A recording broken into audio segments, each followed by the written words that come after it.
This is the story of William Kemmler and the shocking tale of how he made history. But in order to begin the story, we must take a trip back in time.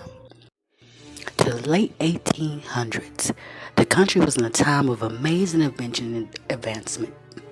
Incredible discoveries have been made, with Thomas Edison being at the forefront. Now we all know good old Thomas Edison. Why, he basically gave us electricity, the light bulb, the phonograph. The list can go on and on. Needless to say, on the heels of every great man and inventor, there's always another eagerly trying to take his place. For Edison, this would be George Gauss, best known for creating the air brake system, making trains safer than ever before. Edison and Westinghouse found themselves rivals, relentlessly trying to best each other.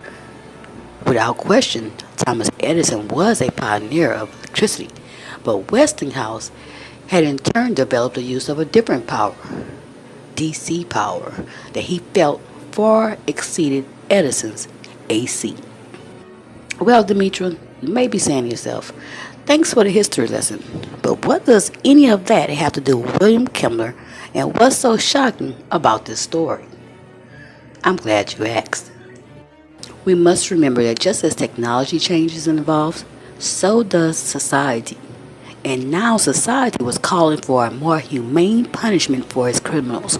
The once very public executions was quickly becoming less tolerated.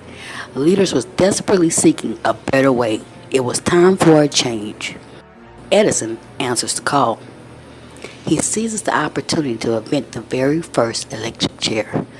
This contraption was to serve two purposes.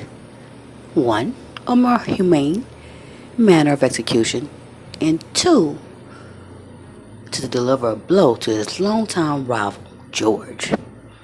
You see, instead of Edison using the AC power he had created and actually felt was more superior, he sneakily designed the electric chair to use Westinghouse's DC power method. He hoped to prove the failings of DC power and taint Westinghouse's name and image. After long research, testing, prototypes, finally the chair was ready.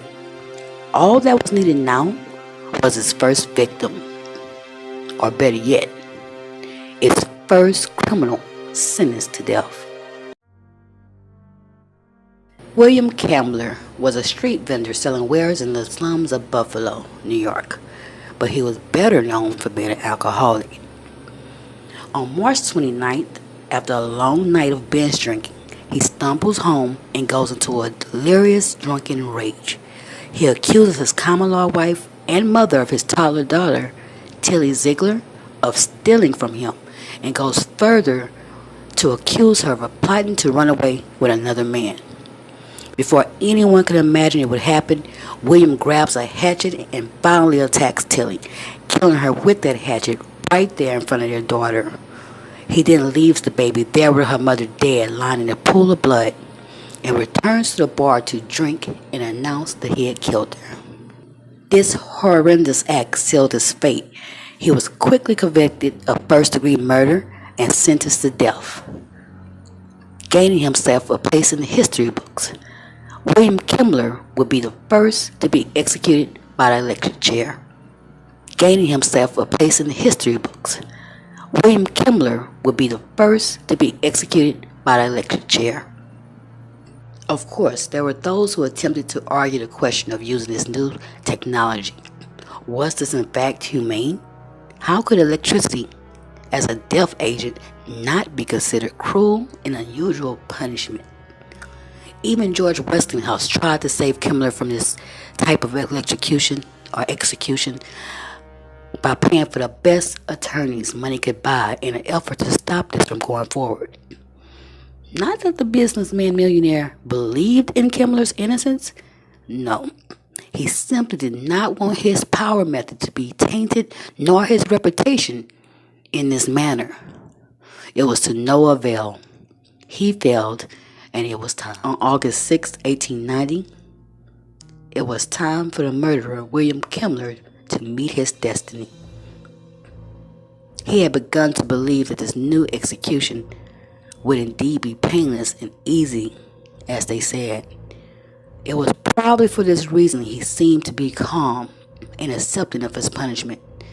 They escorted him into the electrocution chamber in front of a gallery of 24 witnesses. They strapped him to the chair using leather straps. They placed one electrode on his head and one electrode to his spine. They covered his eyes. It was time. The switch was thrown for the very first time. Witnesses stated that he turned red and went to seizures. They shocked him for 17 seconds with 2,000 volts of power before cutting that power. At first, they thought it was a success, but to their horror, one witness called out, "Great God, he's alive!" Cries to throw the switch again and quickly kill him rang out.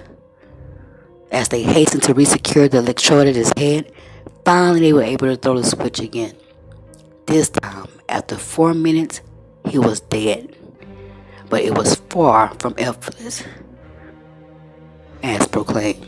It had in fact become a bloody mess, with his hair catching on fire and the smell of burning flesh filling the gallery.